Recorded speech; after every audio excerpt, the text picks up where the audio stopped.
सब अपने पैर में खड़े हुए नहीं,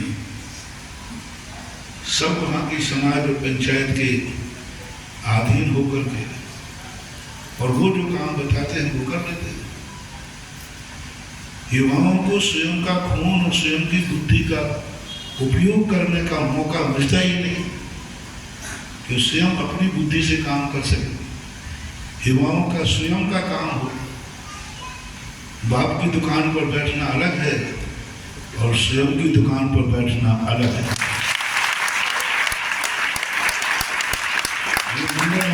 बाप की दुकान पर बैठने को नहीं बुलाया है, ये मंडल बुलाया है कि बाप की दुकान तो दान करो और स्वयं की दुकान खोल करके अपनी।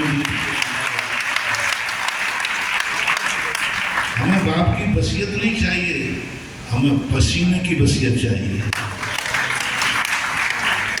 और पसीने की वसीयत मिलेगी, तुम मुझे खून दो, मैं तुम्हें आजादी दूंगा।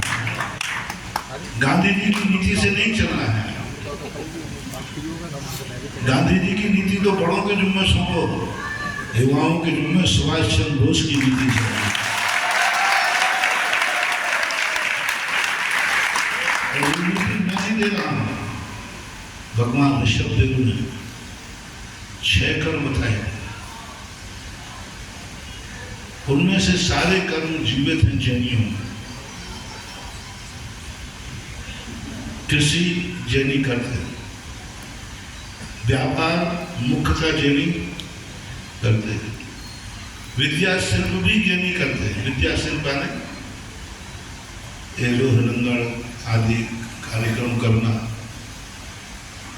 यानी जैनी सूत्र तक बन गए। विद्या और शिल्प जो है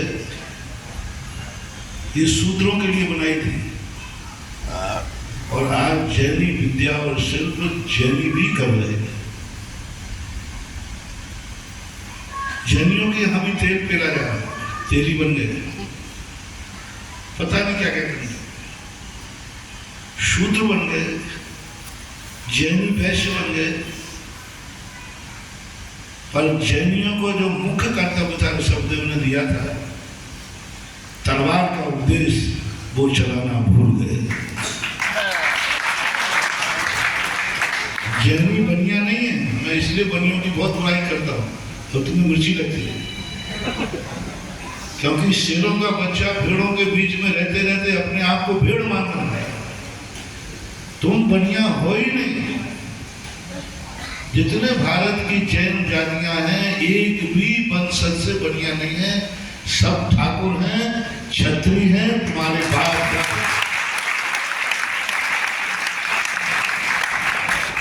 जितनी भी जातियां हैं जैनियों का पूरा इतिहास मैंने पढ़ा, हर जाति का मूल वंशज कोई ना कोई राजा है,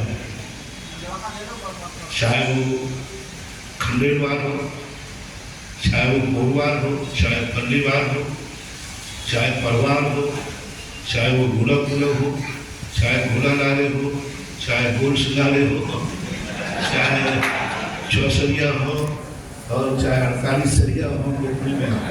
सारे जितने भी जैन जाति का मूल खून किसी न किसी राजा से जुड़ा है, और राजा किसी न किसी तीर्थंकर से जुड़ा है, और जितने तीर्थंकर हैं वे सब क्षत्रिय ही थे। यदुवंशी कोई क्षत्रिय नहीं थे तो बात नहीं, तुम समझते हो ठाकुर नाम का ही क्षत्रिय, यदुवंशी भी क्षत्रिय थे। महावीर कश्यप गोत्री थे, कश्यप गोत्री आज ब्राह्मणों माना जाता नहीं, कश्यप गोत्र क्षत्रियों का था। महावीर स्वामी कश्यप गोत्री थे, हेमीनाथ यदुवंशी थे, और अरयनाथ भगवान कुरुवंशी थे, और शेष तीर्थंकर इक्ष्वाकु वंशज थे। तो ये वंश कहलाते हैं, वर्ण नहीं।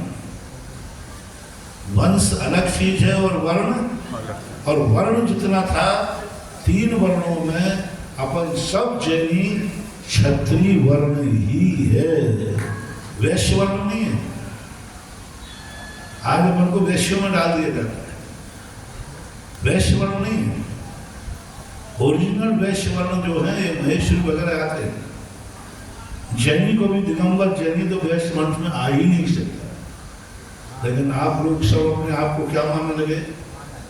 वैश्य मानने लगे। वैश्य में बनिया, और लोग तुम्हें बनिया कह के चढ़ाते हैं और तुम चढ़ते हो, और तुम्हारा खून भी बनियों जैसा हो गया, तुम्हारा खून क्षत्रिय जैसा हो गया, और ऋषभ देव जैसे अहिंसक,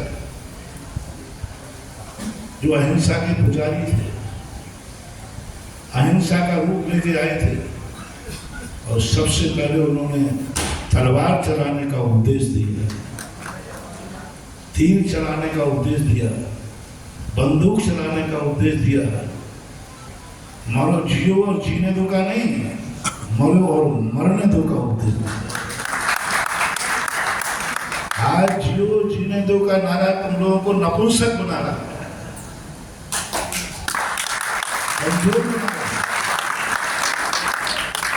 और जिस दिन क्षत्रिय मरो और मरने दो का नारा उठा लेगा, उस दिन भारत में जैनियों का राज होगा।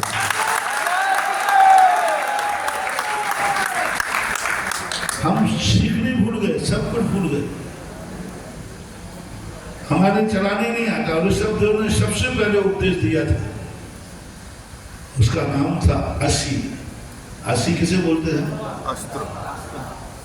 कौन उपदेश दे रहे हैं? ऋषभ देव भगवान। तीर्थंकर। कभी नहीं जानते कि तलवार जब भी चलेगी कोई ना कोई मरेगा। ये ऋषभ देव को ज्ञान नहीं था, तलवार चलाना सीखा। आज जैनी आर्मी में जाने से डरते हैं, आज जैनी सैनिक बनने में डरते हैं। और सही मायने ऋषभ देव से पूछा जाए तो जैनियों की ही आर्मी होना चाहिए, जैनी को ही राष्ट्र का रक्षक होना चाहिए।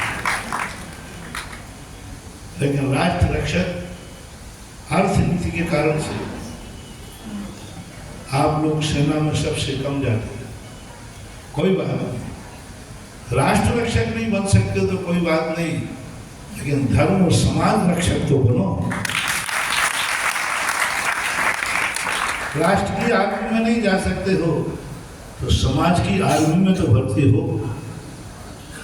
आज समाज की आर्मी बनाने के लिए तुम्हें इकट्ठा किया है। मुझे ये नहीं चाहिए कि हमारा कमांडर उठा के कौन चलेगा, हमारा कमांडर की आप चिंता मत करें। आप लोग किस ढंग से शादी पर आए हुए संकट को कमांडर उठा के नहीं जीत पाओगे।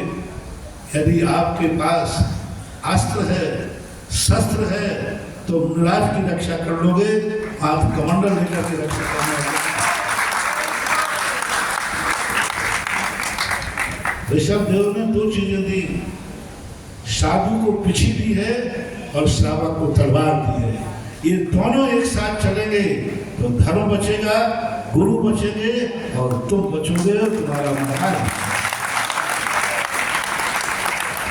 हमने पिछी लेनी, तुम लोग और एक एक पिछी ले लो। हमने तो है बाबा तो आचार्य मार देंगे ना, अब एक एक पिछी हम दिए देते, आप लोग करो क्या करोगे पिछी से। ऋषभ देव ने दोनों मुनि से कहा तुम पिछी लो, मरो मर जाओ, लेकिन किसी को मारने का भाव। और श्रावक को तलवार दिया, तुम जियो और तुम्हारे महाराज जिए, उसके लिए तुम्हें तलवार उठाना पड़े तो उठाओ।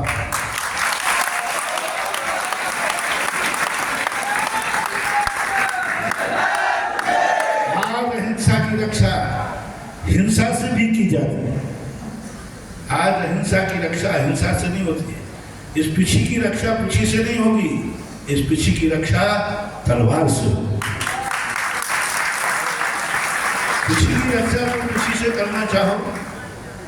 और आज जो दुर्दशा आप जैनियों की हो रही है, उसका मूल कारण है अहिंसा की रक्षा आप अहिंसा से करना चाहते, और अहिंसा से कभी अहिंसा की रक्षा होगी नहीं। पिछी कभी पिछी की रक्षा नहीं कर सकते। 1000 मिराज मिल जाए तो क्या करें? 700 मिराजों को हस्तिनापुर में 4 बलि आदि मंत्रियों ने निपटा दिया था कि नहीं? 1000 ऋषियों ने क्या कर लिया? क्या कर लिया? किसी की रक्षा किसी से नहीं, अहिंसा की रक्षा अहिंसा से नहीं। हिंसा के लिए हिंसा मत करो, अहिंसा की रक्षा के लिए हिंसा करना पड़े तो ऋषभदेव ने आपको छूट दी। किसी की रक्षा के लिए तलवार उठाना पड़े तो तुम्हें तलवार उठाने की छूट। अपने मुराद के प्राण बचाने के लिए किसी के प्राण लेना पड़े तो तुम्हें लेने की छूट।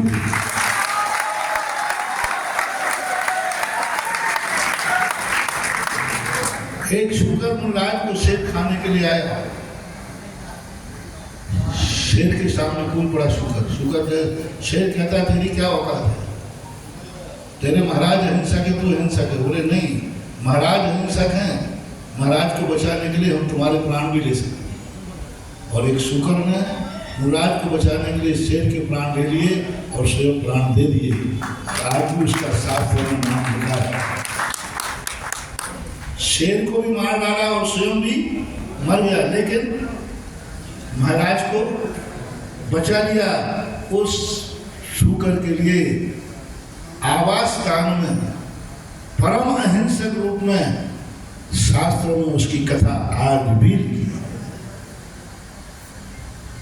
तो ये स्थितियां आज अपने सामने जो आ रही हैं, आज जैनियों का कोई भी क्षेत्र कोई भी लूट लेता है। आज जैनियों के लिए कोई महाराज की भी तुम्हारी कोई हत्या करना चाहे तो कर डालता है। आज तुम्हारे ऊपर कोई भी सारे क्षेत्र लुट रहे हमारे। उसका मूल कारण है कि आप ऋषभदेव का संदेश भूल गए।